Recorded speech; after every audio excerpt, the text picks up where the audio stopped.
എല്ലാവർക്കും നമസ്കാരം. ഞാൻ വിദ്യ. ഞാൻ ബൈ പ്രൊഫഷൻ ഒരു സൊല്യൂഷൻസ് ആർക്കിടെക്ട് ആണ്.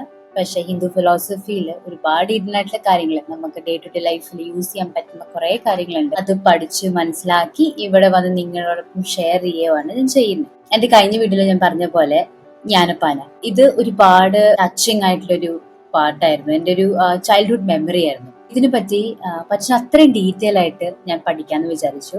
ഇന്നത്തെ വീഡിയോയിൽ നമുക്ക് ജ്ഞാനപ്പാനയില് ഒരു ഫസ്റ്റ് ഒരു സെക്ഷൻ, അതായത് പൂന്താനം നമ്പൂതിരി ഗുരുവായൂരപ്പന്റെ അടുത്ത് ഫുൾ എല്ലാ അഹങ്കാരവും എല്ലാ പ്രൈഡും മാറ്റിവെച്ച് കൃഷ്ണന്റെ അടുത്ത് സറണ്ടർ ചെയ്യാണ് ചെയ്യുന്നത്. പൂന്താനം പറയുവാണ്, എന്റേതായിട്ടൊന്നുമില്ല ഇതുവരെ എനിക്ക് അഹങ്കാരം, അതായത് ഞാനൊരു ആളാണ്, ഒരു വലിയ ആളാണെന്നുള്ള ഒരു വിചാരം ഉണ്ടായിരുന്നു.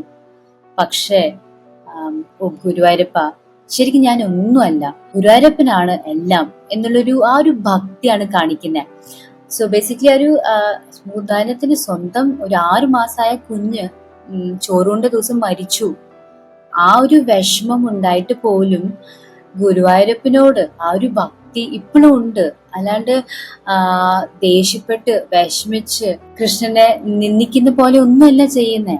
ആ ഒരു റീസൺ, എന്തുകൊണ്ട് ഇത് സംഭവിച്ചു എന്ന് അറിയാനുള്ള ഒരു ക്യൂരിയോസിറ്റിയാണ്. അപ്പം പൂന്താനം പറഞ്ഞു, ഇതൊക്കെ പറയണേക്കാളും മുന്നേ ഐ വോണ്ട് ടു സറണ്ടർ.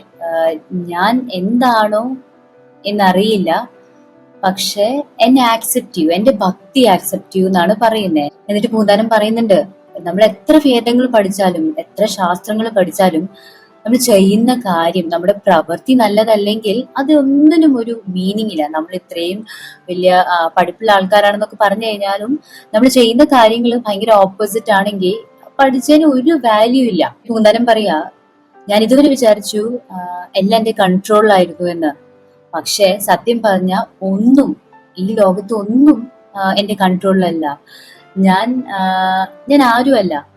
ഇപ്പൊ നമ്മുടെ ലൈഫില് നമ്മളെല്ലാം കൺട്രോൾ ചെയ്യാൻ നോക്കും. നമ്മുടെ ഫുഡ്, നമ്മുടെ ഹാബിറ്റ്, നമ്മുടെ കൂടെയുള്ള ആൾക്കാര്, നമ്മുടെ അടുത്തുള്ള കാര്യങ്ങളെല്ലാം നമ്മൾ കൺട്രോൾ ചെയ്യാൻ നോക്കുക ചെയ്യുന്നത്. പക്ഷെ അത് എന്തെങ്കിലും ആ ഒരു കൺട്രോളിൽ നിന്ന് പുറത്തേക്ക് പോയി കഴിഞ്ഞാൽ, ഇല്ലെങ്കിൽ നമ്മൾ വിചാരിക്കുന്ന പോലെ നടന്നില്ലെങ്കിൽ നമ്മൾ ഭയങ്കരമായിട്ട് ഫ്രസ്ട്രേറ്റഡ് ആവും, നമ്മൾ ഭയങ്കരമായിട്ട് ഡിസ്റ്റർബ്ഡ് ആവും, അല്ലെ? നമുക്ക് എന്ത് ചെയ്യണം എന്നറിയില്ല, നമ്മൾ ഭയങ്കരമായിട്ട് പാനിക് ചെയ്യും. പക്ഷെ പൂന്താനം പറയുന്നത്, ഇത്രയും വലിയൊരു ട്രാജഡി നടന്നിട്ട് പോലും പൂന്താനം അത്രയും സ്ട്രോങ് ആണെന്നാണ് കാണിക്കുന്നത്. ആ ഒരു ഭക്തി, ആ ഒരു ഡിവോഷൻ അത്രയും പൂന്താനത്തിന് പിടിച്ചു നിൽക്കാൻ പറ്റുന്നുണ്ട്. പൂന്താനം പറയുവാണ്, ഞാനൊരു വലിയ ഭക്തനാണ്, ഞാൻ ഒരുപാട് എന്താ ഒരു സ്കോളർ അല്ലെങ്കിൽ ഒരുപാട് അറിവുള്ള മനുഷ്യനൊന്നുമല്ല, പക്ഷെ ഞാൻ ഗുരുവായൂരപ്പന്റെ ഒരു ദാസനാണ്. അപ്പം ഞാൻ എങ്ങനെയാണോ എന്നെ ആക്സെപ്റ്റ് ചെയ്യൂ. അപ്പം എന്തുകൊണ്ടാണ് ആ കുഞ്ഞു മരിച്ചേ, എന്തുകൊണ്ട് ഇത് സംഭവിച്ചു, അതിനെപ്പറ്റി ഒന്നും പറയുന്നില്ല ഇതുവരെ.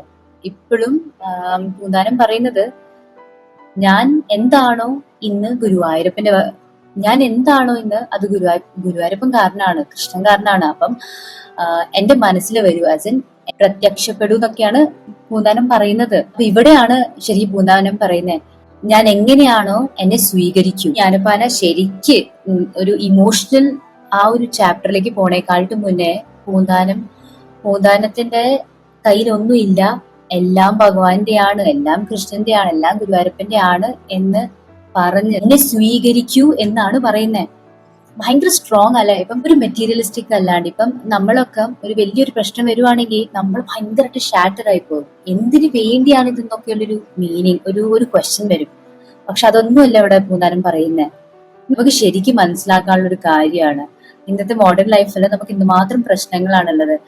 പക്ഷെ ശരിക്ക് ഒരാളുടെ ഒരു അംശമായ ഒരു കുഞ്ഞ് അത് മരിച്ചിട്ട് പോലും പൂന്താനം അവിടെ വെയിറ്റ് ചെയ്യുവാണ് വിത്ത് പേഷ്യൻസ്.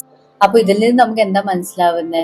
ഒരു സിറ്റുവേഷൻ വരുമ്പം നമ്മൾ ഭയങ്കരമായിട്ട് ഷാറ്റർ ആവാണ്ട് നമ്മളൊരു കുറച്ചൊരു പേഷ്യൻസ് കാണിക്കണം, അല്ലെ? എല്ലാം ഈ വേൾഡിൽ, ഈ ലൈഫിൽ സംഭവിക്കുന്നത് എല്ലാത്തിനും ഒരു റീസൺ ഉണ്ട്.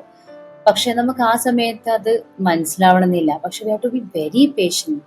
എന്നാലേ നമുക്ക് കുറച്ചു കാലം കഴിഞ്ഞിട്ട് നമുക്ക് മനസ്സിലാവും അന്ന് സംഭവിച്ചത് നല്ലതിന് വേണ്ടിയായിരുന്നു എന്ന്, നമ്മൾ അന്ന് ആ സമയത്ത് അവിടെ ഉണ്ടായത് അത് നല്ലൊരു റീസൺ ആയിരുന്നു എന്ന്. So everything happens four A reason. അത് സംഭവിക്കുന്ന സമയത്ത് നമുക്ക് അത് എന്തിനു വേണ്ടിയാണ് എന്ന് മനസ്സിലാവില്ല. പക്ഷെ ഒരു ദിവസം നമുക്ക് എന്തായാലും അതിന്റെ ഒരു റീസൺ മനസ്സിലാവും. അതുവരെ നമ്മൾ കുറച്ച് പേഷ്യന്റ് ആയി ഇരിക്കണം. എല്ലാവർക്കും ഈ വീഡിയോ ഇഷ്ടപ്പെട്ടു എന്ന് വിശ്വസിക്കുന്നു. അടുത്ത ചാപ്റ്ററിൽ, അതായത് അടുത്ത വീഡിയോയിൽ നമുക്ക് ശരിക്ക് പൂന്താനത്തിന്റെ ആ ഒരു ഇമോഷണൽ മൊമെന്റ്, അതായത് ആ കുഞ്ഞ് മരിച്ച സമയത്തുള്ള ഒരു ഫീലിങ്ങും കൃഷ്ണനോട് ചോദിക്കുന്ന ചോദ്യങ്ങളും അതിനെപ്പറ്റി നമുക്ക് ഡിസ്കസ് ചെയ്യാം.